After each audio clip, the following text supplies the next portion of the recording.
¿Qué tal, amigos de Encuentro de Negocios? Un gusto saludarlos en este martes 12 de octubre del año 2021. Nos acompaña como siempre aquí en Encuentro de Negocios para Radio Nicolaita nuestro amigo Rodrigo Ortiz con su análisis de la Bolsa de Valores, Economía y Finanzas. Estimado Rodrigo, como siempre un gusto saludarte aquí en el programa para radio y el podcast. Muy buenas tardes, mi estimado Brian, una vez más, muy contento de estar aquí contigo. Bueno, mi estimado Rodrigo, pues ha sido una semana que ha estado algo tranquila, a diferencia de otros días, otras semanas que fue muy intensa la información. Platícanos cómo está el comportamiento en los mercados. Sí, mi estimado Brian, se ha relajado un poco la tensión que teníamos las semanas pasadas en los mercados. Esto debido a que las noticias pues han ido avanzando, han ido cambiando, nos han dado luz verde y más bien los mercados están empezando a absorber lo ya existente, o sea, como que se están dando la idea a que estas noticias se están conjuntando y por ese motivo pues ya le da tranquilidad. Esto lo explico porque en esta semana todas las bolsas, Estados Unidos, México, se ven positivas, o sea, cierran en verde, más de 1%, subida de la Bolsa Mexicana de Valores, y al igual que el Dow Jones, a su vez el Nasdaq, o sea, todo esta semana fue verde, fue positiva en términos generales. Incluso llegamos a tener un poco de subidas mayores por ahí de mediados de semana del día miércoles, entonces por ahí también va el asunto. Ya normalmente los viernes hay unas tomas de utilidades y demás, pero por este lado va, mi estimado. Hay varias noticias que hemos platicado. Por ejemplo, aquí algo que le da luz verde al mercado por el momento es que se amplía el momento para poner el techo de deuda en el gobierno de Estados Unidos, se amplía hasta el 3 de diciembre la discusión. Entonces, esto es lo principal que le dio calma al mercado, ya que nosotros lo platicamos aquí, mi estimado, que era muy probable que existiera o que llegara a haber un default por parte del gobierno de Estados Unidos si no se aprobaba en tiempo este techo de deuda. Sin embargo, pues llegaron a un consenso, lo mandaron al 3 de diciembre y entonces por el momento pues se rompe ese riesgo de default de parte de Estados Unidos, aunque sea por 2 veces, estimado, pero pues se empieza a aclarar el panorama, lo cual el mercado lo toma bien. Por eso se llega a este impulso del mercado, empieza a subir y entonces pues ahí va en positivo. Hay temores, ahorita los vamos a platicar. Está el temor de la inflación a nivel mundial, estimado. Eso no se ha quitado, al igual que hay un temor actualmente por una crisis energética a nivel mundial. Es otro temor que ahorita vamos a ahondar, pero en términos generales la bolsa se relaja un poco, estimado, por la cuestión del techo de deuda de Estados Unidos. Sí, sí me llama la atención esta parte que comentas sobre la relajación que hay ya sobre la noticia de la prórroga que hay en los Estados Unidos. Es algo que lo toma bien en los mercados, pero algo que nos quedó pendiente la semana pasada, estimado, fue sobre la crisis de los energéticos, sobre cómo el precio del gas está disparando en algunos países como en España, por ejemplo, donde la electricidad también está subiendo de manera histórica, y que eso también va pues de la mano un poco con la crisis de los combustibles, los energéticos, y que se acerca ya la época la época más fría del año. O sea, se acerca el invierno en el hemisferio norte, y eso también pues puede complicar un poco más la situación de una crisis energética, porque bueno, va a empezar la demanda de energía, obviamente de combustible, para poder calentar los hogares, las oficinas, más ahora que las oficinas ya están de regreso en algunas partes, como en Estados Unidos, donde está un regreso prácticamente ya en un 100%. Estamos en un escenario que se torna complicado en el corto plazo. Sí, mira, mi estimado, esa crisis de energía a nivel mundial es bastante interesante. Va muy de la mano con el efecto de inflación que vamos a platicar más adelante, cómo está afectando la inflación a nivel mundial. Pero centrándonos en los precios de la energía, como lo dices, ya en varios países han subido, incluso en nuestro país, en México, han subido en gran medida los precios de la energía, del gas, de la gasolina, incluso un caso muy particular, recordemos que hace muy poco por parte del gobierno federal hubo un plan, el plan de gas bienestar para que todos los mexicanos tuvieran gas y demás a precio accesible, pues y se había puesto un techo de precio estimado, pues actualmente el precio del gas bienestar está por encima de ese techo de precio. O sea, eso es parte, ¿no? A veces cuando queremos controlar los precios, esto es lo que se nos da. Al final el libre mercado gana y entonces han tenido que subir el precio por la cuestión de que al final el precio a nivel mundial está subiendo. Nos llegamos a quejar aquí en el país muchas veces del precio del gas, pero no es porque sí pueden ponerse de acuerdo además los competidores, pero aquí nos estamos dando cuenta que no era el caso, que realmente se están basando en precios internacionales, que es lo que a ellos les cuesta tener el gas y por eso había esos precios. Y entonces gas bienestar por ese lado se ve mal, pero se ve mal por un efecto a nivel mundial. ¿Qué está pasando a nivel mundial? Lo hemos platicado. Las economías se están reactivando. Justamente tú lo dices, viene la etapa del año donde más energía se consume porque en el hemisferio norte son los meses fríos. Y entonces las calefacciones y demás se van a encender. ¿Qué pasa? Cuando es invierno en el sur, el invierno no es tan crudo en estas partes del mundo como si es en el norte. Las grandes heladas, nevadas y demás están en el norte, no en el sur.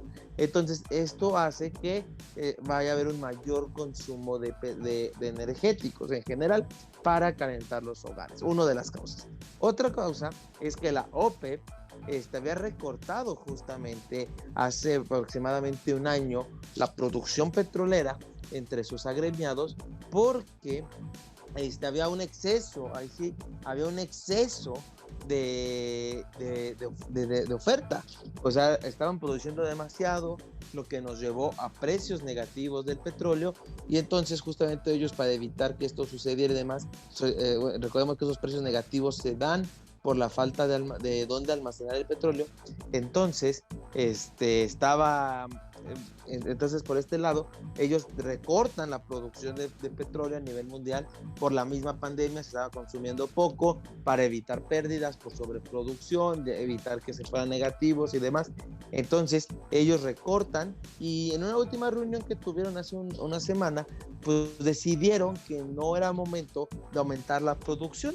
A pesar de que el precio del barril está llegando a los $80 por barril, su máximo de 7 años, pues aún ellos deciden que es mejor mantenerlo así, no aumentar sus costos, entonces ellos se van beneficiados por este aumento en el precio porque sus utilidades se ven beneficiadas, sus utilidades están aumentando porque el precio del petróleo está aumentando, sus costos prácticamente no cambian, entonces se ven beneficiados por esta parte, pero deciden no multiplicar sus utilidades. Yo creo que es un análisis donde pueden obtener el mayor beneficio con la producción actual, más que si producen más y con esto baja el precio, a lo mejor su utilidad no es tan buena y por eso han decidido no aumentar la producción.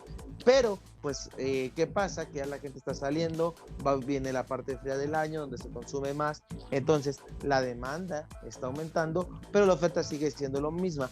Esto es lo que nos está empujando a que el precio del petróleo esté subiendo y de los energéticos en general, estimado, pero al mismo tiempo pues está generando una escasez. En Inglaterra lo vimos que hay gasolineras que ya no tienen gas, ya no hay gasolina para los automóviles. Pudiéramos llegar justamente aquí a un precipicio donde pues ya el petróleo que está produciéndose actualmente pues no alcanza y estos países petroleros pues no quieren aumentar para seguir maximizando su utilidad. Entonces podemos llegar un poco a ese riesgo, estimado, donde la oferta no sea suficiente, el precio siga subiendo, pero no vamos a alcanzar a todos a consumir esto. Y esto pues lo vamos a traducir en inflación más adelante, estimado. Sí, es una situación complicada. Me llama la atención lo que pasa en la OPEP, que no llegan tienen ese acuerdo de no aumentar la producción, contener esa producción recortada. A mí me pareciera más como una especie de pues beneficio, recuperar las pérdidas del 2020, estimado, donde la demanda estuvo pues prácticamente bajísima y quieren aprovechar este aumento de la demanda con precios altos. Eso me da la impresión pero bien lo dices tú, esto va a traer consecuencias en la inflación pues de manera muy fuertes, estimados. O sea, es una situación que está complicándola a los grandes países productores de petróleo el no aumentar la producción. Al momento de que esto pasa, pues la demanda, lo vamos a ver en diciembre, incluso desde noviembre, la demanda va a aumentar dramáticamente y seguramente los precios del petróleo se van a disparar.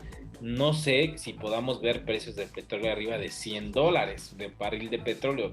Probablemente sea así si la OPEP continúa con esta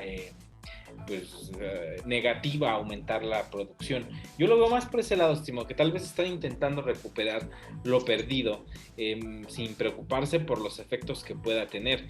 Y va ligado mucho con lo que está sucediendo con los temas de la inflación en algunas partes del mundo, estimado. Así es, estimado. Yo puedo concordar contigo que están queriendo recuperar las pérdidas del 2020 y al final, estimado, pues se vale. O sea, ellos tuvieron años muy duros, muy complicados, es una realidad. Y entonces, un año complicado por esa parte. Y a eso hay que sumarle, estimado. Tú justo comentas que es probable que llegue a $100 por $100 por barril el precio del petróleo. No me sorprendería. Justamente hace 7, 8 años, antes de esta crisis energética que ya tuvimos, caso contrario, una sobreproducción, estábamos en niveles de 100 hasta $120 por barril, estimado. Entonces, pues no es descabellado que lleguen a esos precios. Todavía entonces le queda más o menos un 50% de subida al barril de petróleo de aquí a entonces, donde pues se puede, estimado, o sea, se puede dar estos precios y justamente como lo comentas, esto se va encadenando una cosa con otra. Y aquí en México es muy conocido y lo teníamos muy presente hasta hace unos años, el famoso gasolinazo, estimado.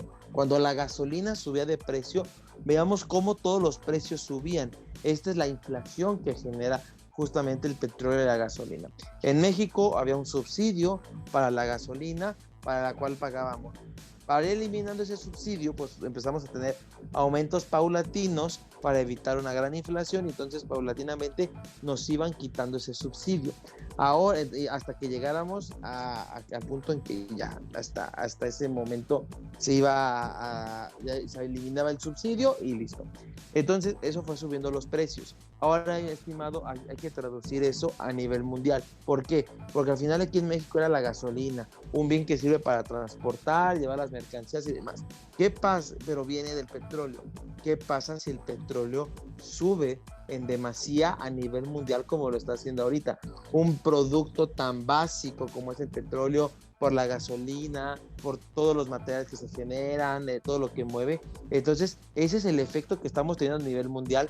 Lo que aquí en México era el famoso gasolinazo, lo estamos teniendo eso, estimado, pero ahora sí una representación mundial, y eso es lo que nos está complicando, porque ahora sí, pasando al tema de la inflación, justamente, pues ahorita lo hemos platicado, yo sé que la base de comparación es baja del año pasado, porque la producción estuvo baja, mucha gente remató inventarios, entonces la inflación fue muy baja, pero ahora nos está cobrando eso. El petróleo está subiendo, todo el mundo quiere recuperar utilidades del año anterior por todo lo que perdió, entonces sube los precios. Tuvimos el barco en el canal ahí de Egipto atorado que también hizo que los precios subieran. Entonces ha habido varios factores, estimado, que está haciendo que todo empiece a subir y es un problema porque vamos recuperándonos de una crisis económica muy fuerte por la pandemia, donde lo comento nuevamente, o sea, los negocios cerrados, no había dinamismo en la economía, y que la inflación se esté disparando está llevando a que los bancos centrales suban la tasa de interés. Lo platicaba la semana pasada. Cuando un banco central sube la tasa de interés, lo que está esperando es reducir el crecimiento económico. Pero creo que eso es lo último que los países quieren ahorita. Los países quieren crecer, recuperar todo lo que no se ganó, todo lo que no se dinamizó por el tiempo de la pandemia, que no ha terminado, pero que se empieza a ver la luz al final del túnel. Entonces, todo subiendo precios para poder resurtir y demás. El comercio internacional fuertemente parado y fuertemente estancado justamente por el tema de la pandemia. Entonces, hay tantas decisiones, estimado, que están llevando a esta inflación que esperemos, yo lo veo, yo creo que es temporal, esa es una realidad. Creo que el siguiente año se va a tranquilizar, pero recordemos que Banco de México dijo que hasta el 2023 en nuestro país se va a relajar este tema de la inflación. Entonces, nos queda inflación como por año y medio a nivel mundial. Eso es lo interesante, estimado, y lo peligroso de esto. Bien lo dices tú, estimado. Creo que me llama la atención mucho a esa similitud al 2008, más allá de la gran crisis que hubo en 2008, lo que pasó con los energéticos, que los precios del barril de petróleo estaban arriba de los $145, llegó hasta $150, precios que estaban sumamente altos y que afectó muchísimo el tema de la inflación en los Estados Unidos. La gente prefería pues rolar el coche con algún compañero de trabajo y no utilizarlo, que Estados Unidos es un país donde están acostumbrados a tener coches pues grandes o vehículos grandes, donde pues obviamente el tanque de gasolina ocupa demasiado combustible. Entonces a ese nivel llegó porque bueno, los precios de la gasolina en Estados Unidos basados en los precios internacionales del petróleo, si el petróleo sube, la gasolina sube, lo que está pasando ahorita con los energéticos y que le está pasando a todo el mundo, como bien lo nombras tú, como una especie de gasolina pero a nivel mundial. Y esto es una cadena, estimado. Pues empezamos a hablar sobre cómo los países petroleros, los miembros de la OPEP, no quieren aumentar la producción, desean recuperar las pérdidas que tuvieron durante el 2020, todo derivado de la crisis del coronavirus, que estuvo pues prácticamente paralizado el mercado a nivel mundial, se fue recuperando poco a poco desde China y se fue extendiendo a todo el mundo, y ahora con súbita demanda que va a existir de productos y servicios, pues comienza a tener también un efecto inflacionario, porque pues bueno, también va a salir más caro, porque no, los combustibles van a estar caros, por ello los insumos van a ser más caros, producir va a ser más caro, obviamente los precios van a ser más altos. Es una situación inflacionaria que va en cadena y que va relacionada al coronavirus, es lo que mencionábamos la semana pasada.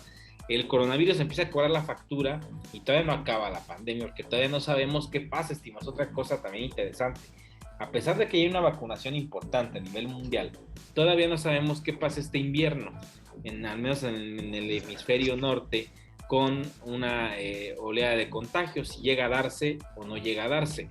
Ojalá no llegue a darse, ya hay un nivel de población vacunado alto, entonces es probable que el efecto sea menor. Pero bueno, hablando sobre cómo se da este efecto dominó, pues estamos viendo ya incluso grandes inversores institucionales que están buscando refugio ante esta galopante inflación del dólar en los Estados Unidos, estimado. Sí, estimado, mira aquí varios comentarios muy interesantes que dices. Lo que platicamos ahorita es la mitad del efecto inflacionario, viene la segunda mitad. Pero algo muy interesante que dices, que por los vacunados muy probablemente no va a haber tanto contagio en el hemisferio norte a pesar del invierno. Estimado, se está hablando ahorita de que lo peor de la pandemia en contagios está actualmente en Estados Unidos.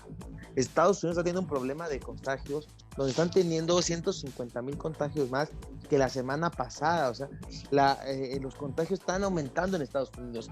El país que creíamos que ya había superado la pandemia, que ya había dado el paso adelante, que era el primero que iba a salir y demás, mira cómo ahorita, estimado, pues no ha sido así. O sea, los contagios siguen.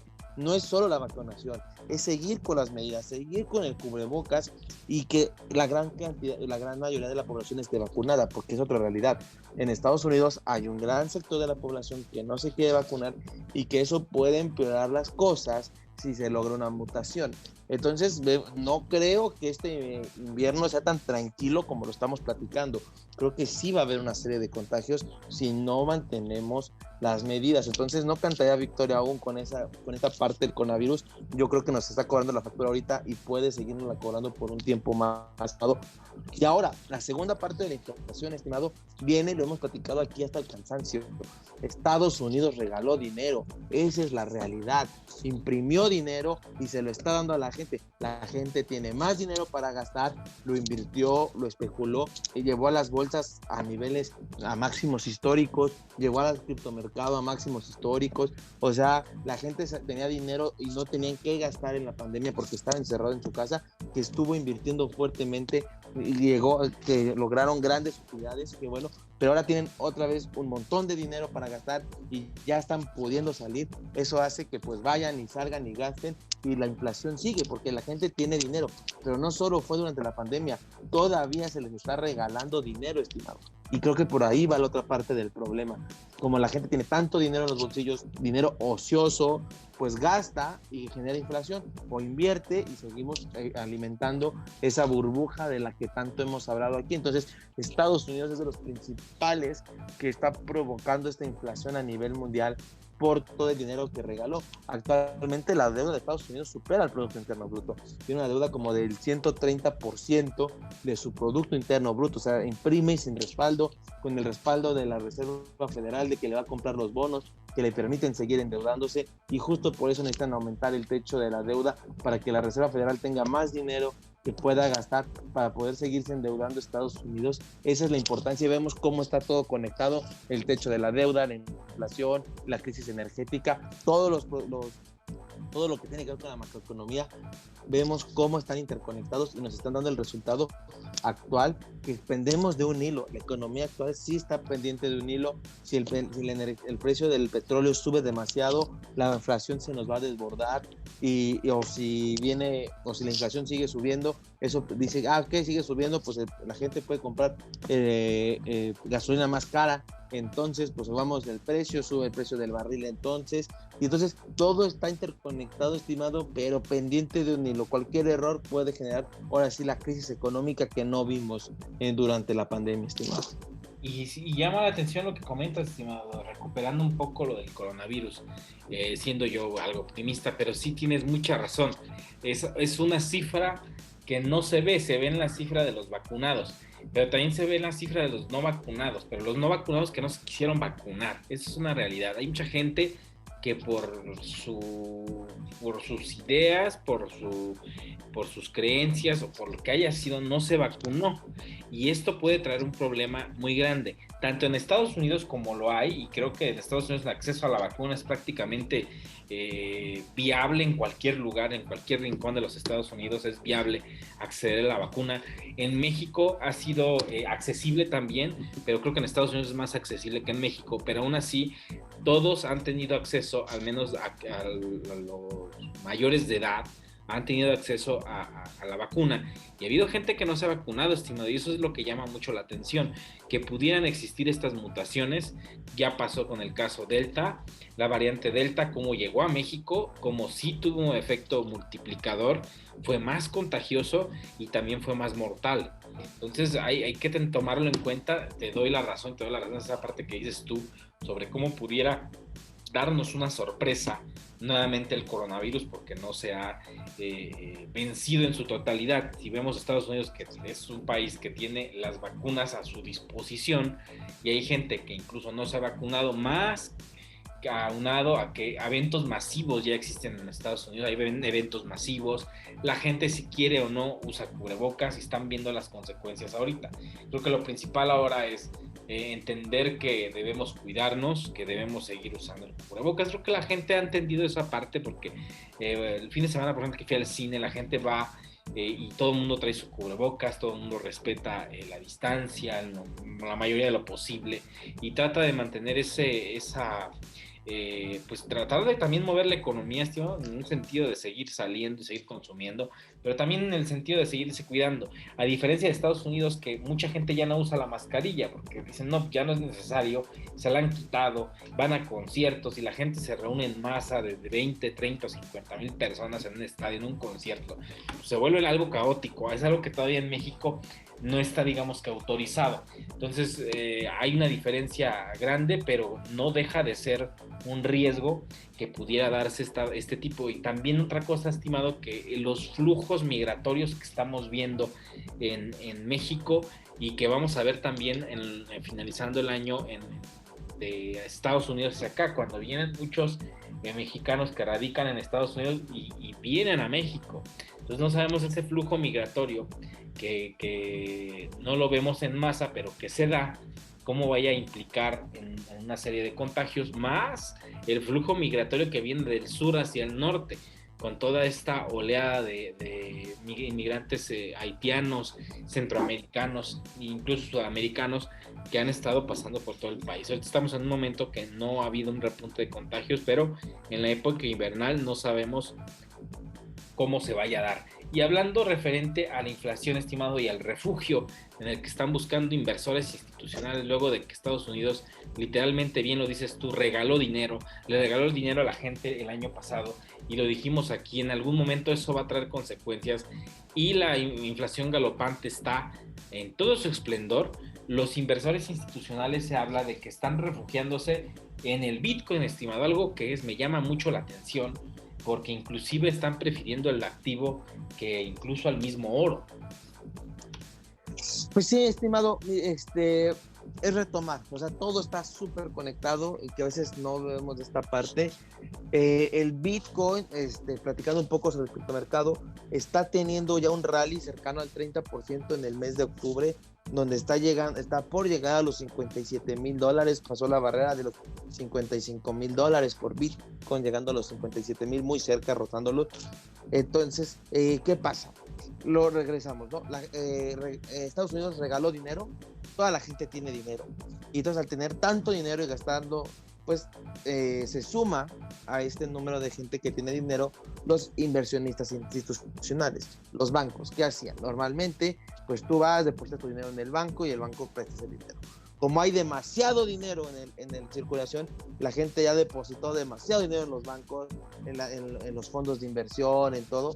Ya no hay dónde ponerlo, estimado. O sea, el mercado ha subido tanto a raíz de la pandemia por tanto dinero que se le inyectó, que ya encontrar oportunidades es muy complicado. O sea, se escasean las oportunidades, es una realidad. Entonces, pues, ¿qué nos queda? Otros activos. ¿Qué otro activo? El Bitcoin. Entonces, los inversionistas institucionales, con todo ese montón de dinero que tienen, que ya no pueden colocarlo en créditos, que ya no pueden colocarlo en las bolsas o demás, porque ya no ven suficientes oportunidades para todo lo que les sobra en efectivo, pues hay que buscar otra oportunidad. Entonces, ¿qué hacen?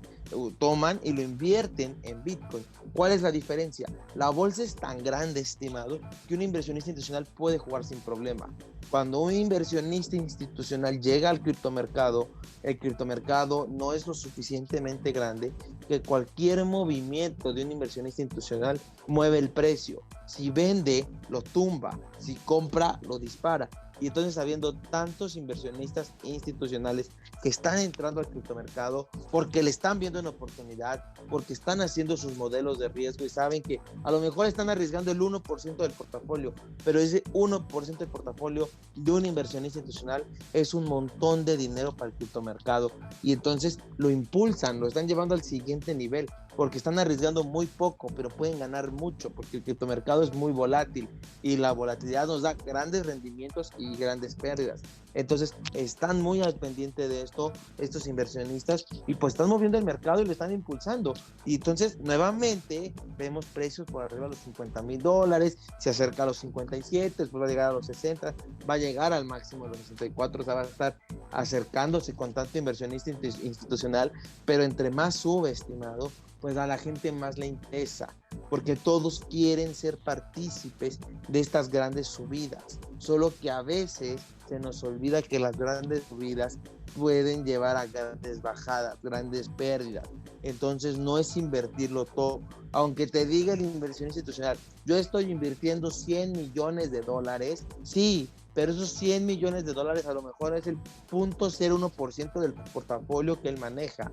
Entonces, tú dices, si le inviertes 100 millones, pues yo por qué no voy a invertir los ahorros de toda mi vida si no le llego a los 100 millones de dólares. Claro, la diferencia es que tú estás arriesgando el 100% de tu patrimonio contra el 0.01% de su fondo, que ni siquiera es el patrimonio propio. Y eso también hace que tus decisiones sean diferentes cuando el dinero es tuyo a cuando el dinero es de alguien más. Entonces, esto está impulsando al criptomercado, que bueno, porque se está desarrollando a esto, le estamos sumando el efecto del Salvador, de cómo empieza a moverse, cómo empieza a funcionar ya en una economía real, como te lo dije, estimado, son los conejillos de Indias y parece de cierta manera pues lo están llevando a cabo, bien que mal pues va caminando, que eso es algo bueno, pero el criptomercado pues está beneficiando de los grandes inversionistas y yo creo que se va a seguir beneficiando hasta que no venga una caída estrepitosa en la bolsa, lo que hemos hablado aquí, la gran burbuja que se está formando. El problema de esto es cuándo va a reventar y no por eso quiere decir que no inviertas ahorita. Invierte, pero sabiendo que pueden llegar grandes oportunidades en el futuro o que puedes tener grandes minusvalías. Entonces, hay que tener también un efectivo disponible. O sea, sería una inversión, pero tener un poco de efectivo por si vienen las oportunidades, salir a comprar, que es el mejor momento. Sí, estimado, creo que es eso que mencionas es muy importante. O sea, los compradores institucionales llegan en masa, se refugian, es mucho el dinero que invierten, como las famosas ballenas, como le llaman en el mundo cripto, llegan, compran, suben el precio, obviamente se quedan ahí mientras ven cómo se comporta el mercado, la situación de la inflación se va a lo mejor estabilizando y cuando decidan a lo mejor mover su dinero al mercado de valores, a invertirlo en empresas, en acciones, pues la caída del precio pues va a significar un golpe fuerte, un 20, un 30% de golpe, y los pequeños inversionistas que han caído en el proyecto pues se quedan en el limbo, se quedan atrapados con su inversión. Entonces hay que tener mucho cuidado. Lo hablábamos antes de empezar a grabar, estimado, y veía y te comentaba sobre cómo el precio del Bitcoin va hacia arriba y está llegando a niveles cercanos a lo que vimos en mayo, a los máximos del mes de mayo, finales de abril, principios de mayo. Pero vemos como otras monedas que son de las principales monedas de mayor capitalización, como Ripple o Litecoin, no están teniendo ese mismo impulso en el precio. Pareciera que solamente es un refugio, como bien lo hemos visto, directamente en el Bitcoin, como un refugio como tal, y no por una subida del mercado, por la confianza entre muchos inversores pequeños y grandes. Sí, estimado, es muy correcto, lo platicábamos al inicio y creo que justo va de la mano con esto, estimado. Al final, un inversionista institucional que tiene ciertas reglas de inversión, aunque está tomando un riesgo mayor en la mayoría de los casos a lo que normalmente tomaría como inversionista institucional, por lo que le dijo a sus clientes en lo que iba a invertir, a lo mejor está tomando este riesgo del criptomercado, pero dice, ok, tomo el riesgo del criptomercado, pero lo tomo en el activo más seguro del criptomercado. ¿Cuál es? El más grande, el de mayor capitalización. ¿Cuál es? El Bitcoin. ¿Qué pasa? Al ser el más grande, el de mayor capitalización, se vuelve el más líquido. Si tiene que salirse del mercado, es el más fácil de vender al final, estimado. También, al ser el más grande, es el que menos riesgo corre de inversionistas institucionales, justamente.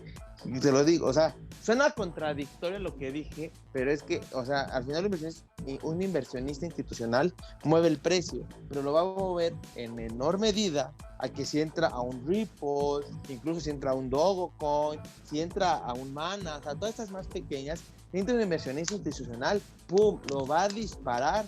Yo creo que es 10,000 veces con una sola compra.